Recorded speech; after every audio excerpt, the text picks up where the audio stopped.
The galaxy asked for soldiers. Humans sent the warriors they fear most. The first transmission arrived in a burst of static that shook every deep space relay from the lunar colonies to the cloud cities above Venus. At first, linguists believed it was another mathematical message from the Vorax Collective, those enigmatic, crystalline beings who communicated like resonating bells. But the translation AI running on the Martian superarray rendered it, finally, into a simple request. To the humans of Sol, the galaxy is at war. We require soldiers. No explanation. No introduction. Just the bluntest, most utilitarian plea ever broadcast across the stars. Admiral Francesca Holt stared at the decoded message from her desk aboard the UHS Vanguard. She had fought pirates in the Belt, suppressed AI uprisings on Titan, and even led negotiations with the avian Adraxi. Yet nothing in her lifetime had shaken her the way those words did. Humanity had only recently been invited into the Galactic Concord, a fragile coalition of 42 species whose combined sciences made humanity's achievements look like the drawings of children.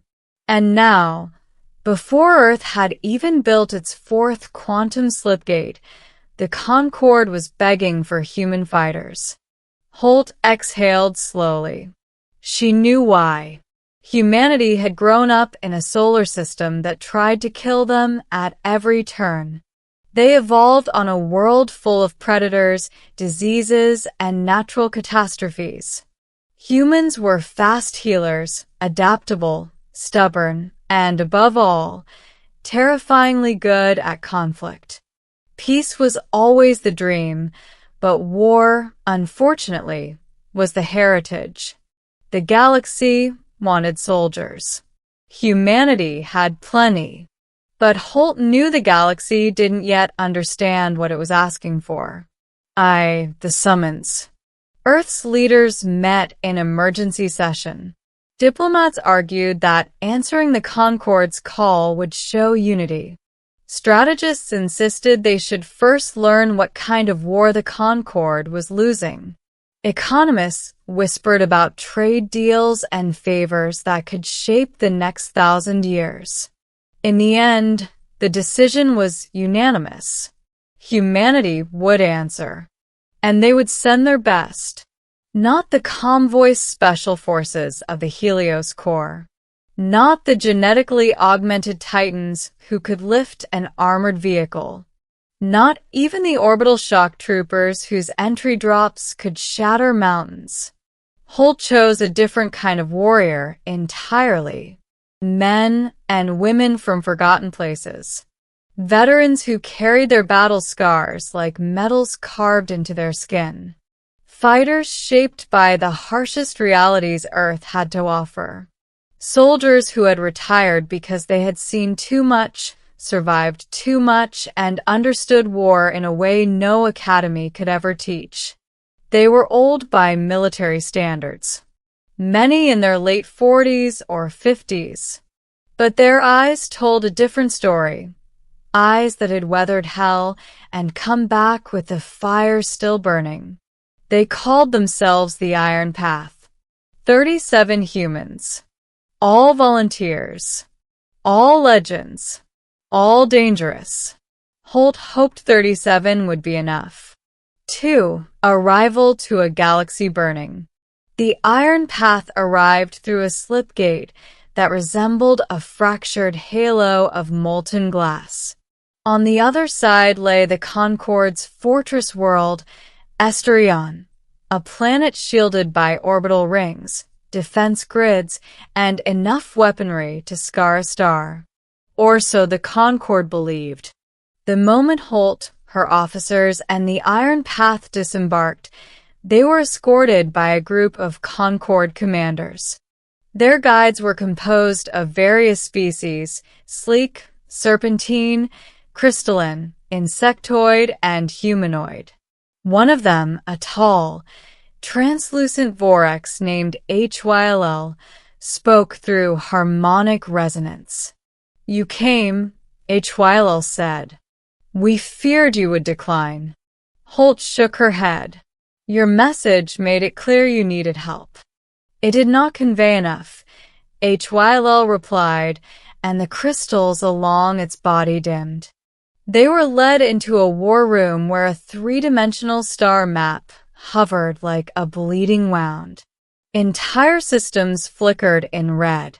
Dozens more were gone completely. "Who are you fighting?" Holt asked. "The KRYTH Dominion," said a squat, heavily armored Duroc officer. "A species from the galactic rim. They consume everything. Systems, cultures, technology, flesh. They absorb what they conquer." "And they beat you?" one of the Iron Path muttered under his breath. The Duroc officer stiffened. "They beat all of us." Holt studied the map carefully. The KRYTH advance was not random. They weren't just conquering, they were hurting the Concord forces, forcing retreats that consolidated territory and trapped survivors. "They fight like we do," Holt whispered. "No," HYLL corrected. "They fight like nothing we have ever seen. Our fleets hold for minutes. Their ground troops slaughter us in hours. We cannot break their lines. Our weapons fail. Our defenses fall. Our morale collapses. We believed humanity might offer something different." Holt looked back at her soldiers. 37 humans facing a threat that had crushed 42 civilizations. Her voice was calm. "Show us what we're dealing with." 3. The enemy revealed. The KRYTH were shown on a hologram display, towering creatures encased in biomechanical armor, each movement sharp and efficient. Their eyes glowed violet. Their limbs were reinforced with living metal. They moved like predators hunting prey. Not humanoid, not insectoid, but a hybrid of both. Every piece of them radiated purpose. A new recording played, a KRYTH warband tearing through a Concord unit in seconds. Plasma bolts glancing off their armor. Blades, claws, and fangs ripping through ranks. A single KRYTH killed 8 trained soldiers before finally falling. Holt's team studied the footage without flinching. One of her fighters, Urius Kane, cracked his knuckles. "Looks like fun." Another, Sergeant Malia Trent, shook her head. "These aren't enemies. These are natural disasters. And humanity has always punched natural disasters in the mouth," Urius replied. Holt cleared her throat. "Enough. We need data. Weaknesses. Patterns." HYLL glanced at her. "Patterns? We have none." They adapt. They learn with every engagement. Holt's eyes narrowed. "We'll learn faster." 4. The first battlefield. The Concord dispatched them to the front lines on the moon of Teshrin, once a research hub, now a graveyard. KRYTH ships descended like shards of night, carving through the thin atmosphere as their troops swarmed the ravaged terrain. The Iron Path stood in craters and rubble, waiting. Concord soldiers watched them with disbelief. No powered armor.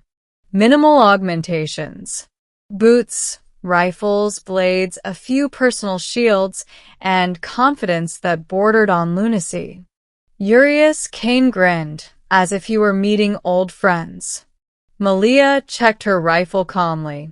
Lieutenant Voss recited a poem under his breath, the words lost to the wind. The KRYTH dropped from the sky. 37 humans moved as one. The battle that followed would be studied in alien academies for centuries. Humans didn't fight like the Concorde. They didn't retreat. They didn't form perfect formations. They didn't stand still and fire. They moved forward. Always forward. Where a KRYTH warrior towered over them, a human rolled under its wing. Where their armor repelled plasma, humans used kinetic rounds. Where their bodies adapted, humans improvised. Where a KRYTH expected fear, it found aggression. Where it expected surrender, it found teeth bared in feral joy. The iron path tore through the enemy like storms made flesh. Holt watched from the command ridge as her soldiers dismantled the KRYTH advance with brutal creativity, crippling joints, blinding ocular nodes, severing conduits, planting explosives inside cracked armor. KRYTH screamed in frequencies that shook the air. For the first time since the war began, the enemy pulled back. Concorde observers stood speechless. Holt spoke quietly, almost to herself. Never send humans where you want a gentle solution. The fear spreads. News traveled fast. Across the Concorde, species exchanged hushed messages. The humans, those small, soft, fragile bipeds, had broken a KRYTH assault with only 37 fighters. The galaxy began to whisper. Some whispered admiration. Others whispered fear. But the KRYTH whispered something else entirely. The soul spawn must be eliminated first. They began targeting human-occupied zones exclusively. KRYTH warbands changed strategies, adapting to human tactics with alarming speed. But the Iron Path adapted just as quickly, studying them, anticipating them, exploiting ever smaller flaws. What began as a desperate defense turned into a brutal chess match. One species learning, another species evolving. But humans didn't just evolve. They escalated. 6. The heart of the Dominion. Months of battles led the Concorde to one grim truth. The KRYTH would never negotiate. They existed only to consume. Their consciousness was hive-linked, dominated by a central intelligence known as the Overmind, a fusion of organic tissue and ancient machine. Destroying it was the only chance for survival. The mission was suicide. Even an entire fleet might fail. But a small unit could slip through the KRYTH lines. A unit the enemy feared but could not anticipate. Holt gathered the Iron Path. "You're not obligated to do this," she said. "This is beyond risking your lives. This is walking into the jaws of extinction." Urias shrugged. "Never liked retirement anyway." Malia gave a thin smile. Ending a galaxy-eating monster seems like a good way to be remembered. Voss simply nodded, as if accepting an invitation to a final dance. Holt swallowed. Then suit up. 7 into the maw. They infiltrated aboard a captured KRYTH transport, cloaking their life signs under a stolen biosignature. The interior of the Dominion flagship was a landscape of pulsing metal and sinew, alive, hungry, trembling with the Overmind's thoughts. The Iron Path moved through it like phantoms. Every corridor pulsed like a beating heart. Every chamber breathed. Every passage whispered. The Overmind sensed them long before they reached its core. KRYTH warriors poured in, dozens, then hundreds. Battles erupted in every direction. Humans fought in tight pairs, covering one another, cutting through the living labyrinth with grenades, blades, and bare hands when necessary. Urius lost 2 fingers and kept firing.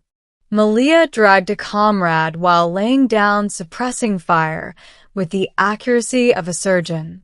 Voss planted explosives with poetry on his lips, verse flowing even as he bled. One by one they fell, not broken, not defeated, just spent, giving the last of themselves to carve a path through hell. By the time Holt and the final 6 reached the Overmind chamber, they were battered, bleeding, and running on sheer will. The Overmind itself was a grotesque chrysalis of machinery and flesh. Tendrils connected it to the ship, to the fleet, to every living KRYTH. It opened a massive ocular cavity, staring directly into Holt's soul. Humans, it boomed inside her mind. You are chaos wearing skin. Holt stepped forward, planting the final explosive at the base of its core. We're the result of a violent universe, she said, and we're here to make sure it doesn't get worse. The Overmind lashed out with psychic force. Holt pressed the trigger. 8. The light that ended the dark. The explosion ripped through the flagship, severing the Overmind's synaptic web.